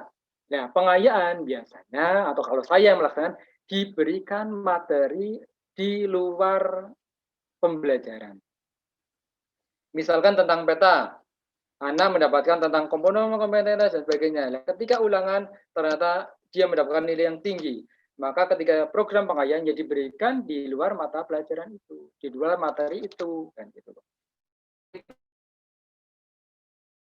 Bentuk pengayaan, ya, pengayaan terhadap mereka yang sudah memenuhi kompetensi. Kalau yang belum, berarti diberikan remedial.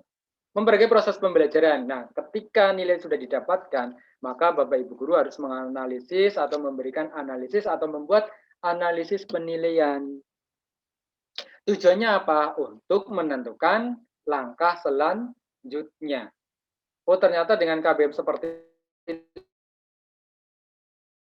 nilainya seperti ini, maka guru harus memperbaiki.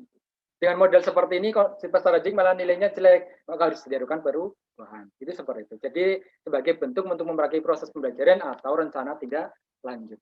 Oke, itu tujuan dari penilaian. Next.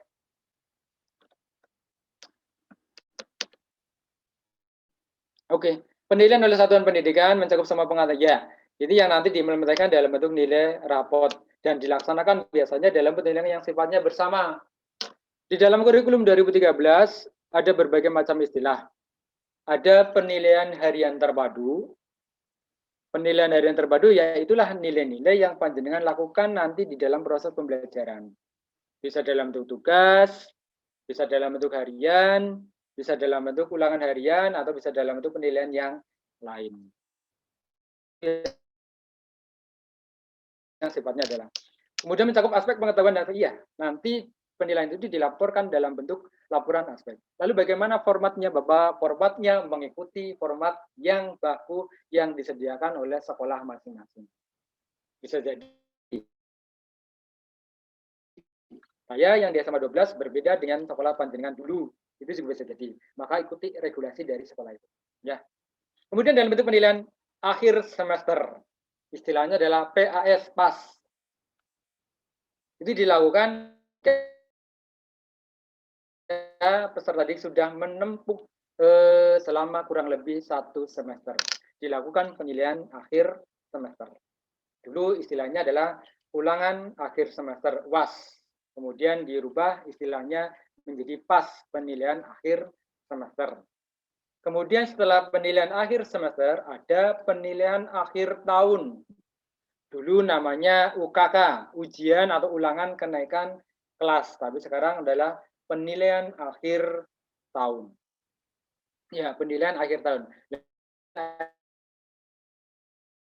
Akhir tahun ini biasanya digunakan, salah satu komponen digunakan untuk kenaikan kelas di samping nilai-nilai yang didapatkan di semester sebelumnya.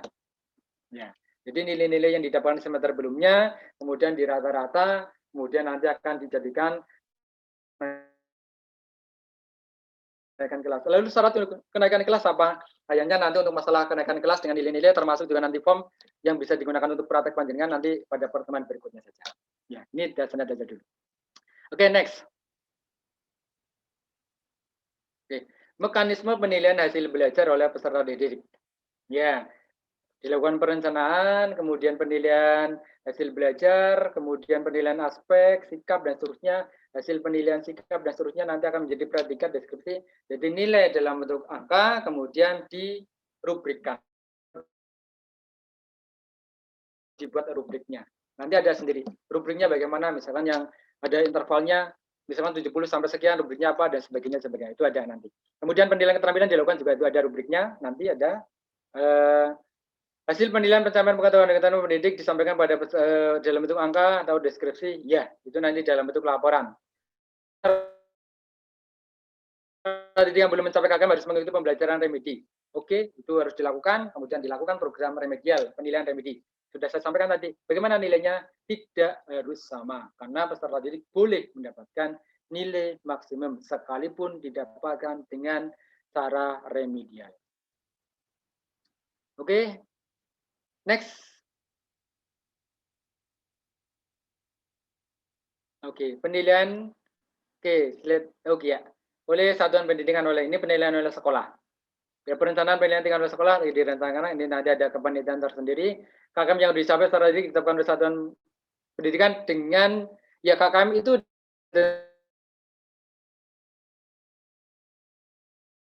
untuk di MGMPS sekolah. Jadi guru punya MGMPS sekolah, kemudian di MGMPS itulah Bapak Ibu guru akan merumuskan KKM-nya. Bolehkah sama dengan mata pelajaran yang lain? Boleh. Bolehkah berbeda? Boleh. Tapi untuk mempermudah administrasi sekolah, biasanya sekolah nanti menetapkan KKM setiap mapel dalam bentuk yang sama. Ya, tapi berbeda boleh, cuma memang akan terkendala apalagi sekolah-sekolah yang sudah menggunakan e-raport. Maka kemudian sekolah nanti menetapkan KKM biasanya adalah sama untuk semua mapel.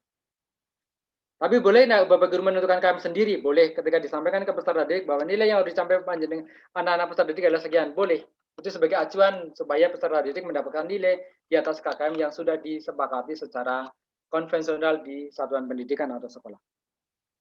Penilaian dalam bentuk penilaian akhir semester sudah dan ujian sekolah sudah. Ya, nanti untuk yang kelas 12 namanya adalah ujian sekolah. Sekarang sudah tidak ada ujian nasional. Nanti ada istilah berubah menjadi national assessment atau penilaian nasional. Nah, dalam bentuk apa? Sementara ini baru wacana, belum diimplementasikan atau dalam bentuk format-format contoh-contoh sudah dilaksanakan oleh beberapa sekolah. Hasil penilaian meliputi penilaian akhir tahun dan penilaian semester betul, sikap, predikat dan deskripsi betul, penilaian pengetahuan keterampilan sama, kemudian hasil laporan juga sama, kenaikan kelas sama.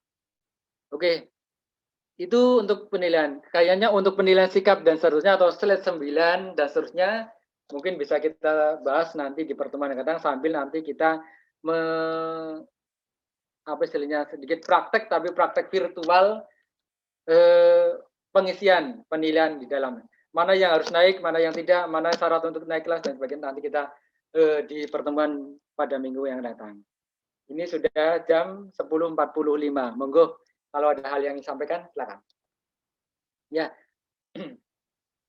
Terima kasih Bapak. Untuk teman-teman yang mau bertanya, silakan 1-2 penanya. Monggo silakan. Kalau untuk nanti implementasi dalam bentuk form, nanti kita siapkan pada bulan datang. Jadi nanti panjenengan akan ngerti. Kelas ini, anak ini kok tidak naik, kenapa alasannya? Nanti akan ada formnya tersendiri. Ya. Ya sebenarnya bagusnya itu praktek langsung dalam bentuk tatap muka. Karena kondisi pandemi di tatap muka, apalagi panjenengan mungkin sekarang ini berada di daerah masing-masing, ada yang mungkin di luar kota Semarang, bahkan mungkin di luar Jawa Tengah, luar Jawa dan sebagainya. Ini yang terjauh ini dari mana ini?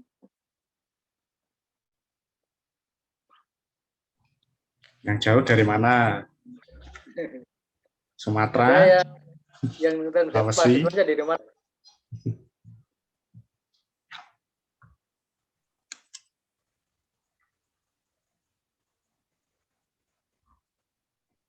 Yo, silakan kalau ada yang pengen tanya.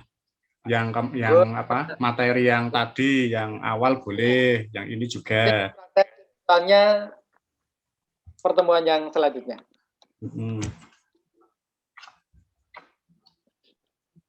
Yo, silakan tanya.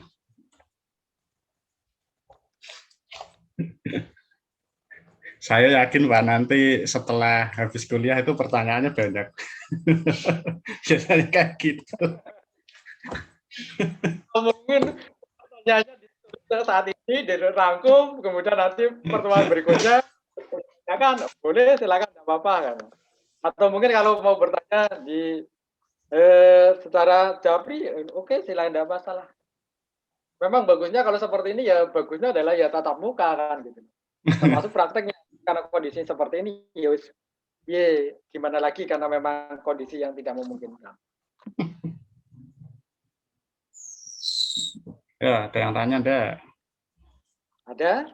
Kalau ada silakan, kalau mungkin kalau tidak dicatat dulu, mau ditanyakan pada pertemuan berikutnya. Oke, siap.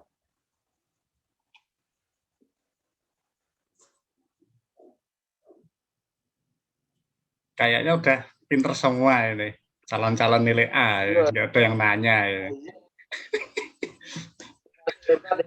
Calon pemegang Indonesia datang akan mengantarkan generasi emas tahun 2030 dan 2040. Generasi Indonesia emas.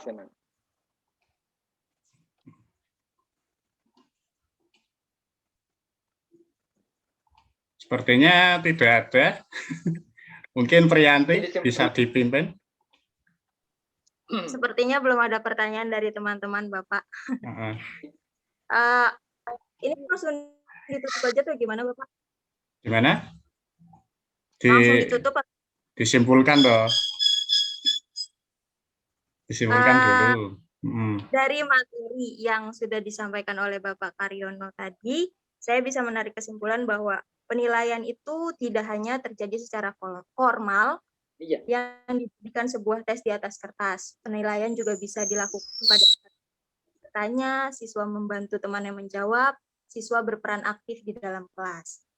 Penilaian juga dilakukan sesuai dengan prinsip-prinsipnya, yaitu syahih, objektif, adil, terpadu, terbuka, menyeluruh, berkesinambungan, sistematis, beracuan pada kriteria, dan juga akuntabel. Demikian, Bapak.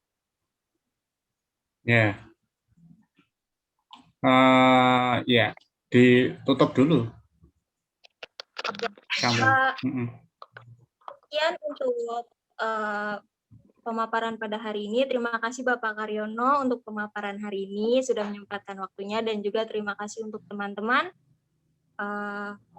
sudah bisa bergabung di perkuliahan hari ini. Kurang lebihnya mohon maaf, saya sebagai moderator.